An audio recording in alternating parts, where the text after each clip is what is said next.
حضرت امام حسین رضی اللہ تعالیٰ عنہ یہ حضور کی اولاد پاک ہیں. پیروں کو نہ تھوڑی مٹی لگ گئی. عمر جوانی کی تھی، داڑھی مبارک ساری سیاہ تھی، کالی تھی. حضرت ابو ہریرہ ان سے سالوں بڑے تھے، امیر المومنین فی الحدیث.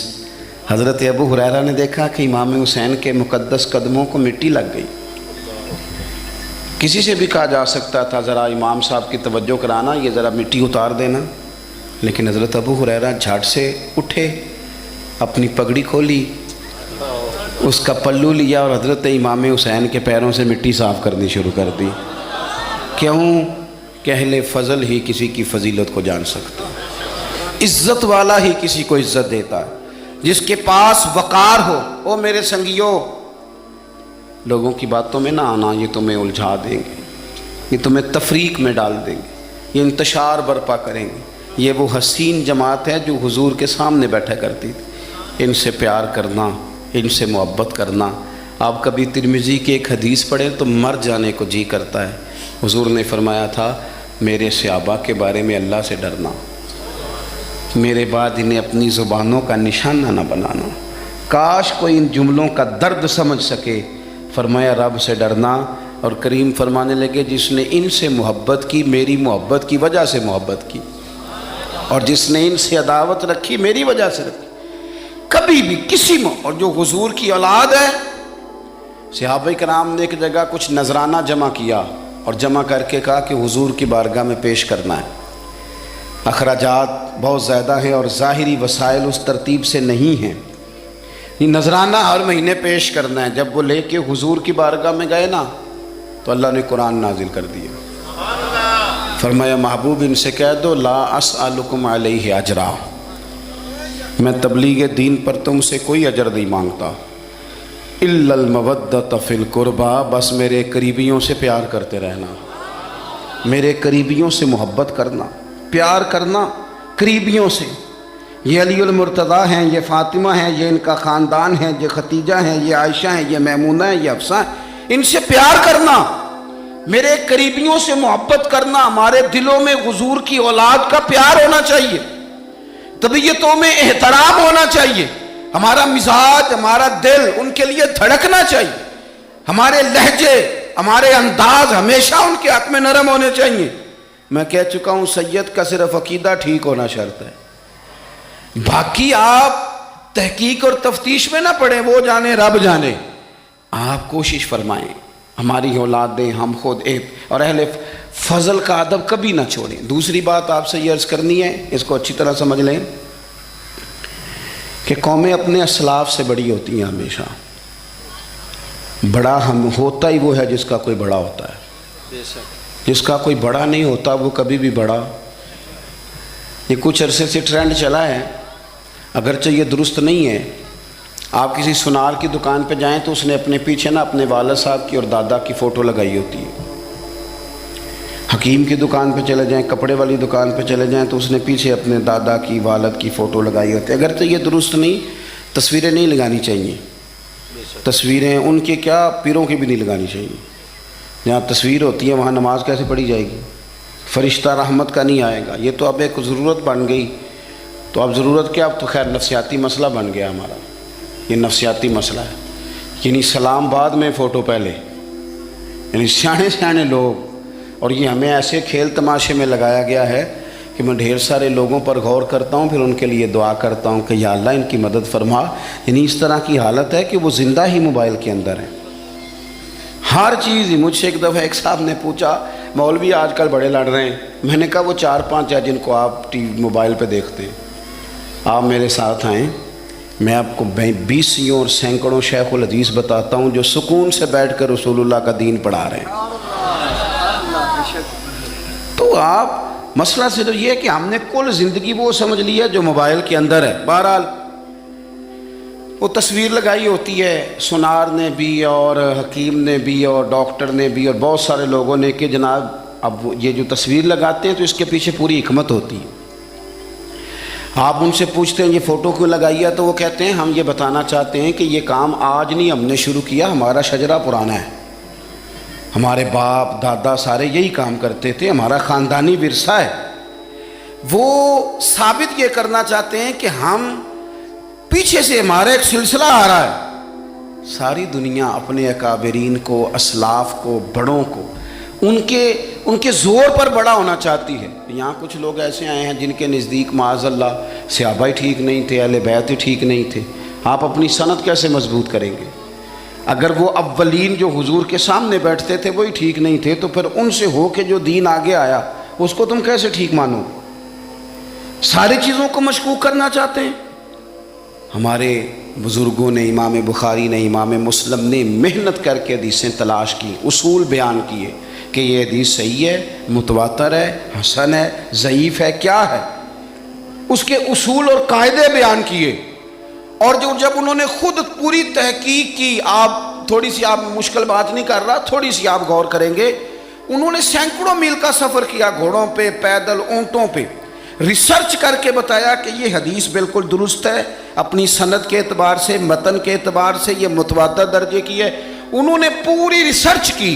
پھر غور کریں کیا کہہ رہا ہوں، جب پوری تحقیق کر لی تھی تو پھر انہیں کہنا چاہیے تھا نا یہ نبی پاک نے فرمایا ہے، کہنا چاہیے تھا نا کہ یہ حضور نے فرمایا، ہماری تحقیق ہے، حدیث درست ہے.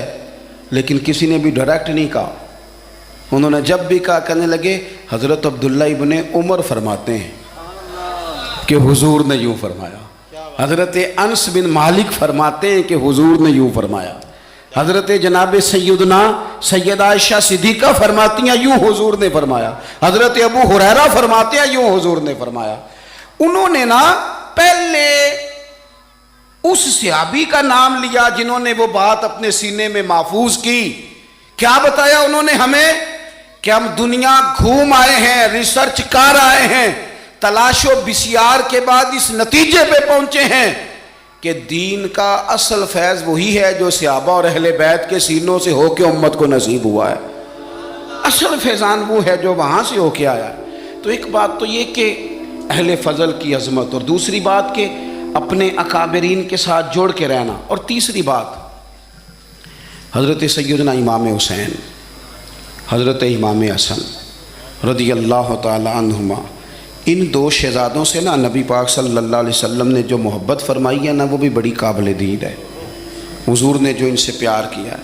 کچھ لوگ ایسے ہوتے ہیں کہ جن سے انسان جب پیار کرتا ہے، محبت کرتا ہے تو وہ بات نا دور دور نکل جاتی ہے، بات پھیل جاتی ہے. ان کے ساتھ نا میرے نبی پاک کا خصوصی لگاؤ ہے.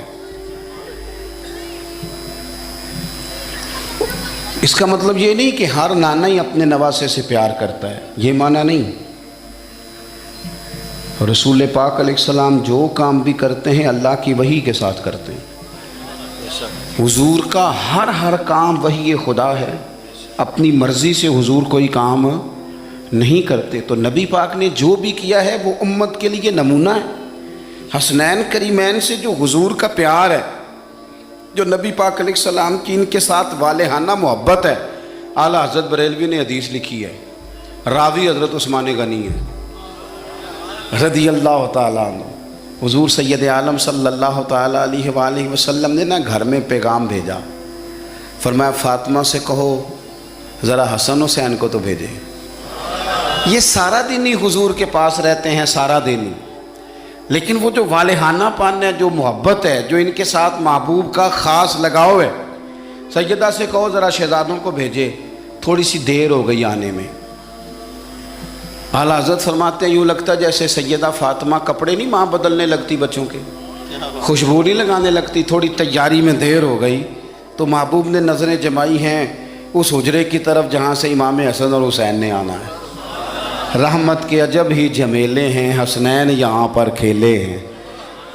تو دونوں شہزادوں جب دروازہ کھلا تو حضرت عثمان غنی کہتے ہیں بچے جب نکلے نا دونوں تو یہ کوئی 10 15 50 100 میل دور سے تھوڑی آ رہے ہیں، تو یہیں رہتے ہیں. محبوب کے قرب خاص میں انہیں سایہ کرم ہر وقت نصیب ہے.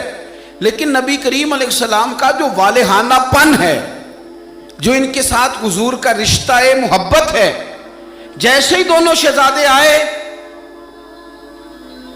حضرت عثمان غنی فرماتے ہیں محبوب نے مقدس گھٹنے زمین پہ رکھ دیے اور دونوں بازو کھول دیے. ایک شہزادہ اس سینے سے لگ گیا اس کندھے سے، ایک اس کندھے سے لگ گیا، اور پہلے بھی حضور پیار کرتے تھے، پر آج تو رخ ہی بدل گیا بات کا۔ اللہ کے پیارے حبیب علیہ الصلوۃ والسلام فرمانے لگے، اے اللہ، یہ دونوں شہزادے کندھے سے لگے ہوئے، حضور فرمانے لگے، اے اللہ، میں ان دونوں سے محبت کرتا ہوں، تو بھی ان سے محبت فرما۔ اور کہا، اے اللہ، جو جو میرے حسن حسین سے محبت کرے تو ان سب سے محبت فرما، تو ان سب سے پیار کر جو میرے حسنین سے پیار کرے۔ اللہ کے پیارے محبوب علیہ السلام کی محبت جب حضور کو، بھئی جس چیز کی طرف محبوب نے ایک دفعہ دیکھا ہے نا، وہ غار ثور میں حضور ایک دفعہ گئے ہیں، 3 دن قیام کیا، ایک دفعہ گئے، تو ہمارا تو کئی بار جانے کو دل کرتا ہے۔ جہاں حضور تھوڑی دیر قیام فرمائیں اس جگہ سے پیار ہو جاتا ہے، اور جن شہزادوں سے حضور اس والہانہ انداز میں پیار کریں، ان کی محبت، ان کا پیار ہمارے دلوں میں ہونا چاہیے، اور کچھ نہ ہمارے جذبات ہونے چاہیے، کچھ ہمارے جذبات میں والہانہ پن ہونا چاہیے ان شہزادوں کے لیے۔ آج کل نا ہمارے ہاں دور ہے تقریروں کا، پوسٹیں لگانے کا، اپنی اپنی رائے، اور ویسے بھی جو ہم لکھ رہے ہوتے ہیں، جو بول رہے ہوتے ہیں، وہ اپنے لیے نہیں ہوتا، الا ماشاءاللہ، وہ تو سامنے والے کے لیے ہوتا ہے۔ وہ تو حضرت مجدد الفسانی رحمۃ اللہ علیہ کے حالات پہ ایک سیرت نگار نے لکھا ہے کہ آپ نے ایک شخص کو نا اپنے سلسلہ نقشبندیہ میں اجازت دی کہ اب آپ بھی آگے اللہ اللہ بتائیں، تربیت کریں، یہی طریقہ ہوتا تھا، تو ان کو خلافت دے دی، اب وہ سلسلہ طریقت میں آگے اشاعت سلسلہ کا کام کریں گے۔ کچھ عرصے کے بعد وہ خلیفہ صاحب نے حضرت شیخ کو خط لکھا تو کہنے لگے، حضور آپ نے فقیر کو اجازت دی تھی، اب میں تقریر بھی کرتا ہوں، تدریس بھی کرتا ہوں، تصنیف بھی کرتا ہوں۔ تو حضرت فرمانے لگے، آپ بہت اچھے کام کر رہے ہیں، رب آپ کو برکت دے، پر یہ سارا کچھ تو آپ لوگوں کی اصلاح کے لیے کر رہے ہیں، کچھ اپنے لیے بھی کرتے ہیں،